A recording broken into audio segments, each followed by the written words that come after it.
I'm going to talk about ICE. What happened in Minneapolis cannot be excused. And I go as far as to say that who are defending it, you should not associate with those people because it tells you a lot about their morals. Because one, it was illegal, minus the fact that they killed somebody. ICE is not law enforcement. I'm now scared. I am a white woman who works in the military. Here's my rank, here's my fucking branch, here's my name, whatever. I live in San Diego. And today, there were protests over ICE. They're here.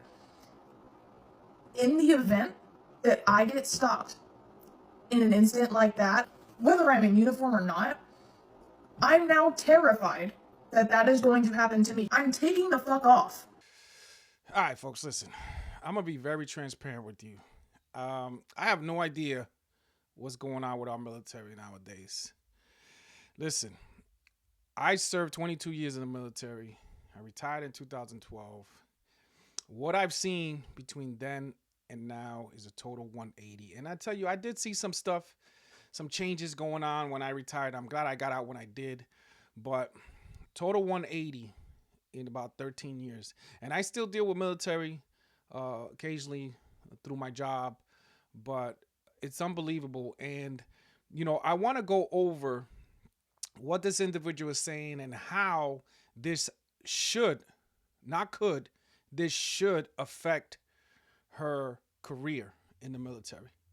You know what I mean? So I want to cover a specific DOD directive that talks about political activities by members of the military. So I'm going to go into it a little bit. You know, I'm going to read what it says, and I'm going to, you know, explain a little bit specifically what she did and all that based on the directive and how I feel that she is in violation of this directive. So with that said, let's read about DOD directive 1344.10. So this directive is political activity by members of the armed forces dated February 2008 strictly limits partisan political activities for active duty service members to preserve the military's apolitical posture and avoid any appearance of DOD endorsement of political positions, parties, or causes. All right. Let's read the first. I'm going to read the 3 bullets, and then we're going to see how each bullet pretty much she violates. First bullet. Appearing in uniform while engaging in political activity. In Closure 3, Section 4, active duty members shall not participate in any political activity while in military uniform.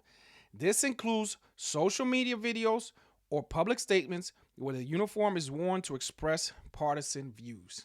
All right, folks. You tell me. You saw the video. She was in uniform. She specifically says, I'm doing this in uniform on purpose. Watch the whole video. I'm going to put a link to the video in the comments. It's like almost a 5-minute video, but in the beginning, she says, I'm doing this in uniform on purpose. Boom. If you can't see that that's a violation of this directive, I don't know what to tell you. I'm showing you actual proof that this is a violation. Bullet 2, using the uniform to advocate a partisan cause. The directive prohibits actions that could reasonably be viewed as associating the DOD or military with a partisan political activity or cause. Closure 2, Section 4. Wearing a uniform while condemning a federal law enforcement agency's actions in politically charged context creates the appearance of official military disapproval or endorsement of opposition to those policies. I'll read it again, folks. Wearing the uniform while condemning a federal law enforcement agency's actions. Bro, first 2 bullets, she done. I'm telling you, folks, she should be done. I hope somebody. I'll be honest with you, man. I don't wish anybody's career to be ruined, but there's consequences, folks. There are consequences. You are in the military. You fall under different policies and directives than a civilian does.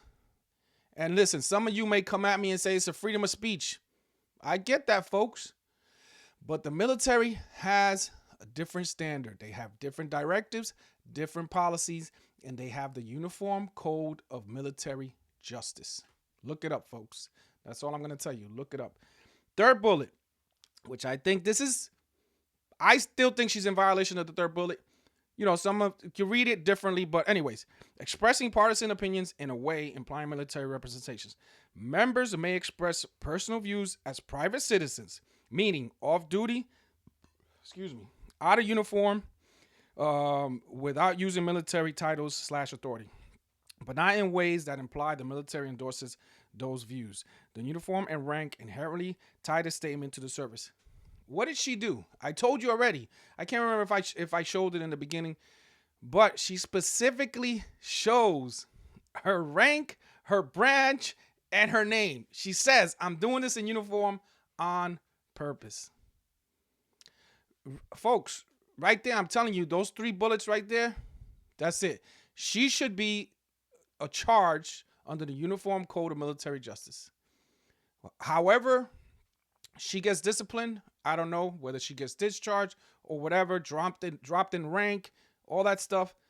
That's up to, the CO, commanding officer, or however they deal with it. But she should be charged based on these 3 bullets from this directive. Now I want to go on to speak about what she says in reference to ICE agents. They're not law enforcement officers, yada, yada, yada. And I'm going to read you, once again, codes that talk about ICE agents, specifically federal agents, and how the powers that they have and what they can do. 18 U.S.C. 111. Assaulting, resisting, or impeding certain officers or employees. Now remember, this is what she said. Her words, ICE are not law enforcement. All right? So I'm going to read this to you. You take it how you want.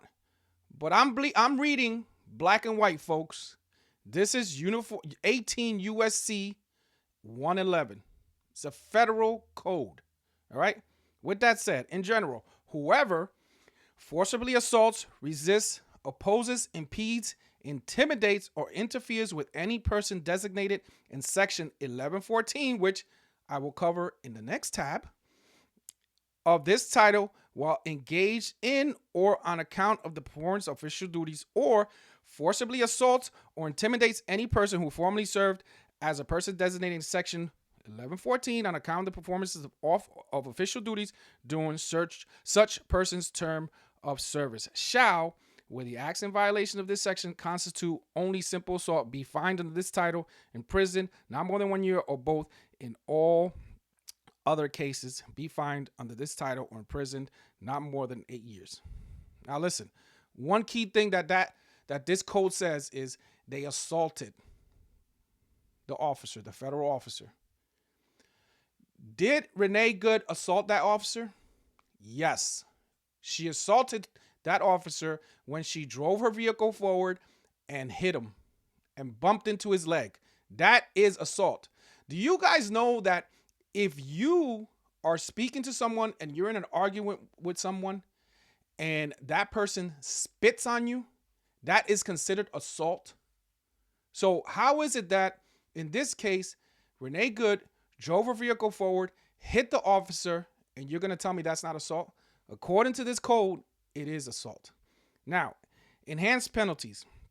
Whoever, in the commission of any acts described in subsection A, uses a deadly or dangerous weapon, including a weapon intended to cause death or danger, but that fails to do so by reason of a defective component, or inflicts bodily injury, shall be fined under the title or imprisoned not more than 20 years, or both.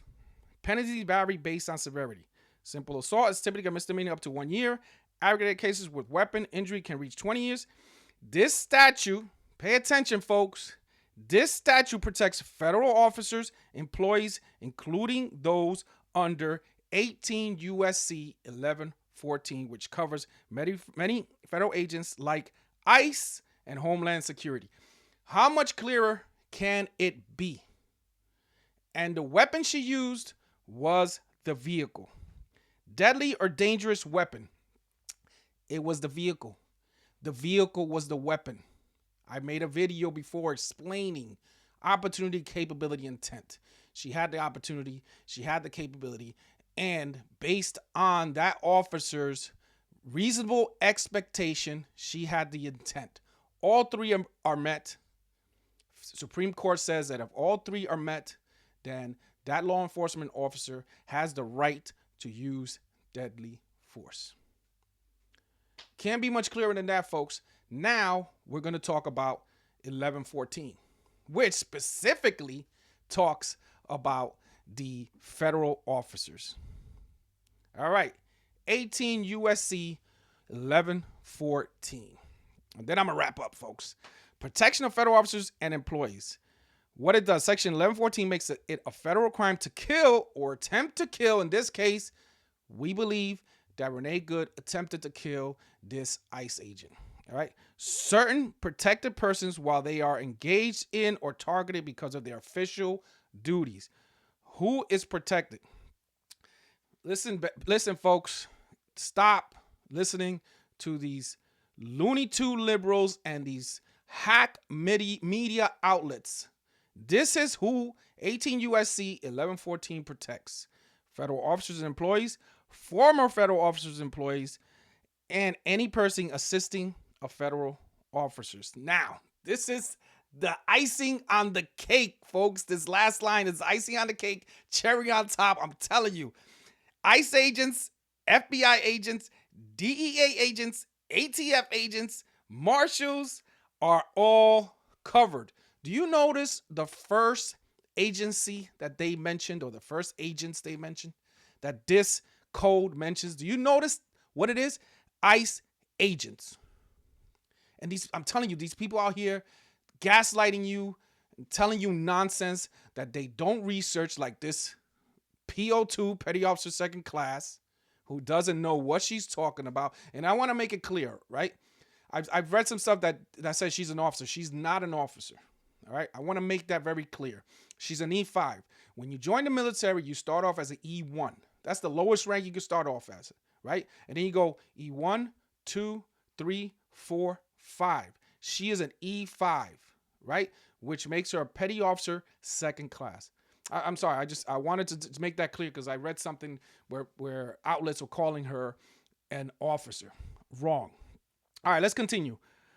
What conduct 1114 criminalizes? Let's look at it. A person violates 1114 if they kill a protected federal officer or attempt to kill a protected federal officer. We can't get much clearer than this, but I'm telling you, these media outlets are not going to tell you this. They're not going to read this. They're not going to research what these codes say, what these directives say. They're not going to do it because they're gaslighting everybody because they're partisan hacks. They're Democrat partisan hacks. And they're not, I want to say they're not capable of telling the truth, but they are. They just choose not to. Does that make sense? I hope that makes sense. Anyways, the statute applies regardless of intent to succeed so long as there is an attempt. All right, so we're going to go back to Renee Good. There was an attempt. According to all the videos, from the moment she parked her vehicle parallel to the street, blocking these law enforcement agents, all right, because as much as they want to tell you they're not law enforcement, they are law enforcement. From the moment she did that to the moment that that federal agent took action because he was in fear for his life, everything was met. Opportunity, capability, and intent. I did a video. I'll put a link in the comments so you guys can see it, which breaks down how that triad works. Opportunity, capability, intent. Supreme Court already said that all three have to be met for a law enforcement officer to use deadly force. I break all that down. Check it out. So, with that said, everything was met. The law enforcement officer, ICE agent, was justified in what he did. Anybody else telling you otherwise, They're lying to you. They're gaslighting you. They're not doing their research. All right. I just showed you the directives. I showed you the code. And this military individual, this petty officer, second class, she doesn't know what she's talking about.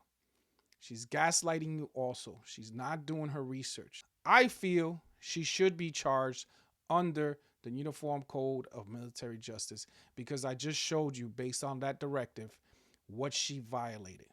To me, it's clear. Now, how they deal with it, the punishment she gets, whether she gets discharged or she gets dropped in rank, that's up to the military how they're going to deal with that. But we have to remember, folks, that if you're active duty or even retired, you still fall under the Uniform Code of Military Justice, which pretty much has its own policies and its own laws that we still have to abide by, to include civilian law. So to be clear, as a military member, you pretty much can get screwed both ways. You can get screwed by civilian law, and you can get screwed by the Uniform Code of Military Justice. And I think that she falls under the Uniform Code of Military Justice, and she should be charged. With that said, I'll see you guys in the next video in addition.